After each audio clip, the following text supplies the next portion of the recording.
Halo, assalamualaikum. Balik lagi dengan saya Lambang. Di konten kali ini kita kedatangan part-part PC dari Thermaltake nih. Dan di sini kita akan ngerakit PC dengan full tema warna anniversary 25 tahunnya Thermaltake, yaitu Hydrangea Blue. Nah, di sini Thermaltake juga ngirimin kita casing, power supply, liquid cooler, dan juga fan. Jadi nanti kita akan coba rakit aja gimana hasil dari hasil rakitan full Thermaltake kali ini. Oke, tanpa panjang lebar lagi, langsung aja kita ngebahas si casingnya dulu ya. Nah, di sini kita dikasih casing dari Thermaltake. Ini adalah Thermaltake CTE E600MX Special Edition yang warnanya Hydrangea Blue. CTE sendiri itu artinya Centralized Thermal Efficiency. Jadi yang artinya casing ini benar-benar terfokus pada pendinginan ke komponen-komponen yang krusial seperti GPU dan juga CPU. Makanya untuk orientasi motherboardnya pun gini dirotasi 90 derajat ke bagian kanan supaya udara panasnya nanti secara natural bisa menguap ke atas sendiri. Sedangkan di bagian GPU dan CPU juga kita sama-sama mendapatkan fresh air, kalau nggak udara segar dari luar casing, supaya pendinginan hardware juga jauh lebih optimal karena GPU bisa ngedapetin fresh airnya sendiri dan juga CPU bisa ngedapetin fresh airnya sendiri. Jadi untuk performance-nya bakalan bener-bener lebih optimal ya dibandingkan dengan case-case yang normalnya yang biasanya nyimpen radiator itu di bagian atas casing. Nah, di casing ini juga kita jelas ya bisa muat banyak banget hardware. Jadi untuk ukurannya sendiri ini kita bisa masukin motherboard sampai i80X. Dan dari segi ukuran juga casing ini benar-benar gede banget ya. Jadi untuk ukurannya dia ada di 56 cm untuk panjangnya, 27 cm untuk lebarnya, dan 51 cm untuk tingginya. Dan untuk berat casingnya sendiri aja ya, casingnya doang ini udah nyampe 16 kg. Nah, untuk desain yang dipakai di casing ini antara mix ya, antara high airflow casing dan juga aquarium casing. Jadi untuk bagian front panel yang di depan ini kita bisa pasang 3 buah fan 140 mm atau juga radiator yang ukurannya 420 mm.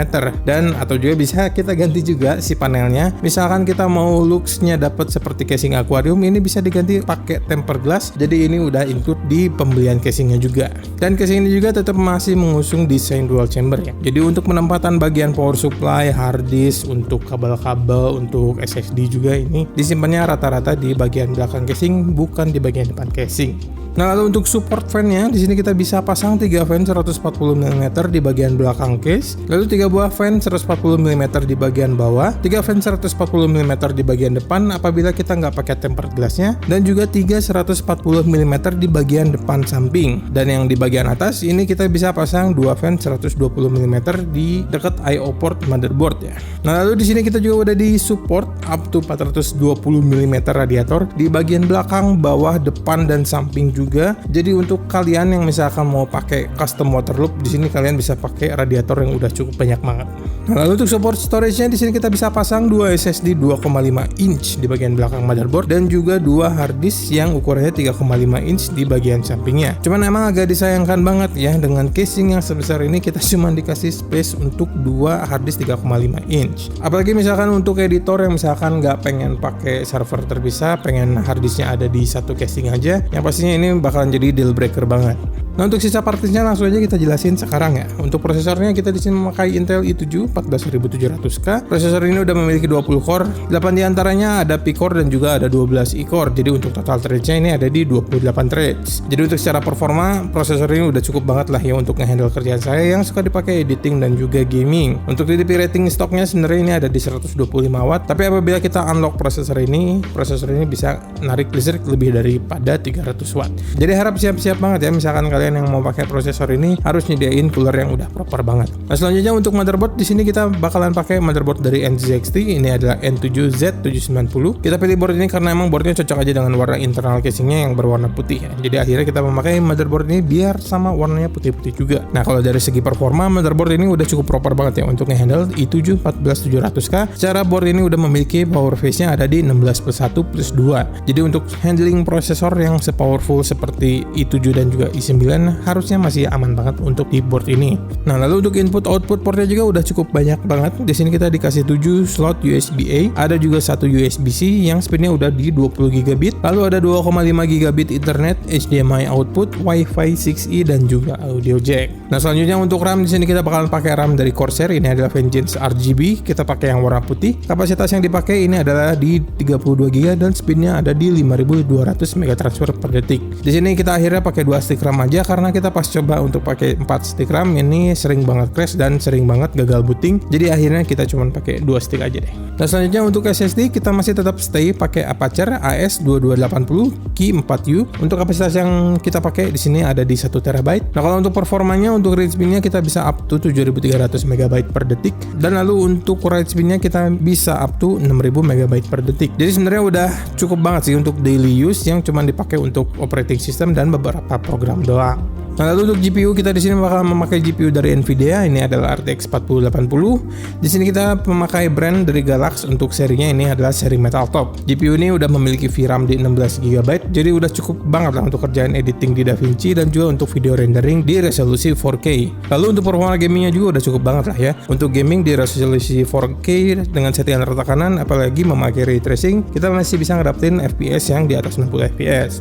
Nah, untuk TDP rating dari GPU ini dia ada di 320 Watt, jadi harap siap-siap power supply yang memadai juga ya untuk memberikan daya ke GPU ini. Nah, nanti kalau untuk performa gamingnya langsung aja kita lihat di bagian benchmarknya, nanti kita akan tampilin di habis video rakit ini. Nah, oke, selanjutnya kita ke CPU cooler. Di sini kita dikasih juga CPU cooler dari Thermaltake, ini adalah TH360 V2 Ultra yang special edition. Jadi cooler ini memiliki warna khusus anniversary Thermaltake ya. Jadi emang warnanya sama-sama biru dengan warna casingnya dan juga warna power supply-nya dan juga warna fan-nya. Nah, cooler ini juga udah memiliki display 2,1 inch di bagian head pump-nya. Jadi misalkan kalian yang mau masukin GIF kalau nggak untuk video playback juga bisa untuk di display di monitor ini. Jadi tampilannya bakalan kece banget lah. Nah, kalau untuk secara performa untuk cooler ukuran 360 mm ini seharusnya udah aman banget untuk handle prosesor dari 200 sampai 300 watt, harusnya masih aman-aman aja.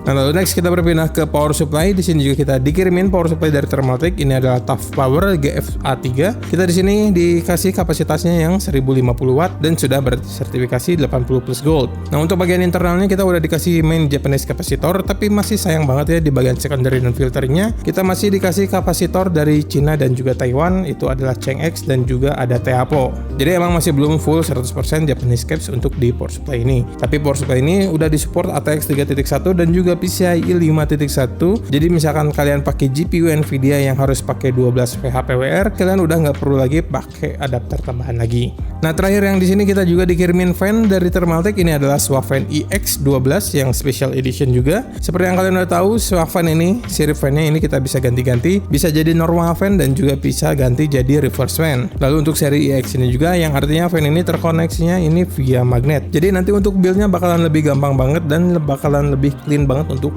cable manajemennya. Tapi emang agak sayang banget ya di build ini karena kita udah coba request untuk minta 3 pack SWAFAN ini biar looks dari semua casingnya ini bisa full, tapi kita hasilnya cuma dikirimin 1 pack aja, jadi kelihatan di buildnya ini agak kelihatan kosong. Nah, begitu deh dari part list di build kali ini. Untuk total harganya bisa dilihat di monitor kalian sekarang.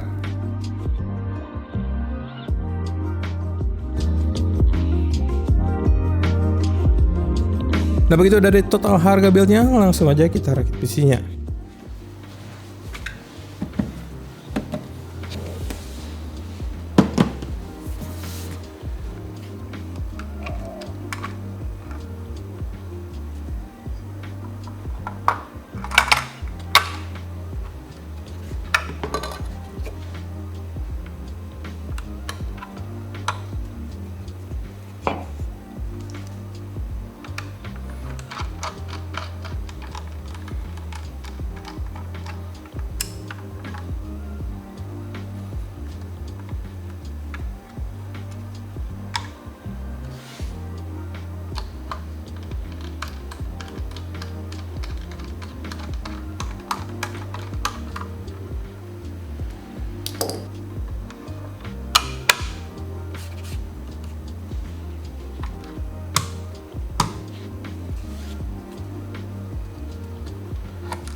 Oke, begitu dari hasil rakitan PC Thermaltake kali ini. Gimana nih menurut kalian? Menurut saya di sini emang agak kurang aja ya dari segi fan-nya yang kurang full, karena kita di sini cuma dikasih 6 fan aja. 3 fan bawaan dari swap fan dan 3 fan dari radiator. Sedangkan fan di bagian bawah dan di bagian atas juga kita biarin kosong aja. Jadi berasanya kurang penuh, udah gitu ditambah casingnya juga gede, jadi kelihatannya agak kopong banget gitu, nggak proporsional gitu. Dan seharusnya di sini juga kita pakai orientasi GPU yang floating ya, biar si buildnya lebih kelihatan full. Tapi apa daya, karena emang Razernya nggak ada di sampel yang kita dapat, jadi hasil kita pakai orientasi normalnya aja. Nah, dari segi performa airflow seharusnya di sini kita udah dapatnya bagus banget ya. Apabila seluruh sisi ini kita bisa isi fan ya, karena untuk di bagian GPU kita bisa ngedapetin intake sendiri, untuk bagian CPU juga kita bisa ngedapetin intake sendiri juga, dan nggak akan berebutan udara sama si GPU-nya juga. Nah, kalau dari segi looks-nya sih ya udah oke banget lah ya, tapi emang agak disarankan banget untuk pakai part-part yang gede biar kelihatan isinya nggak kopong banget, nggak kosong banget, biar lebih kelihatan full aja si build PC-nya. Nah, begitu sih menurut saya. Jadi gimana nih menurut kalian? Langsung aja komentar di bawah ya. Nah, misalkan kalian ingin konsul atau nggak tanya-tanya, atau juga ingin rakit PC, atau nggak masih benar-benar buta dengan PC tapi pengen rakit PC, silahkan langsung aja kontak saya. Untuk kontak WhatsApp saya ada di deskripsi, nanti kalian bisa langsung aja tanya-tanya via WhatsApp aja. Nah, sekali lagi terima kasih banget bagi kalian yang udah nonton video ini. Semoga kalian suka dengan kontennya, dan sampai lagi ketemu di konten berikutnya. Nama saya Lambang. Assalamualaikum warahmatullahi wabarakatuh.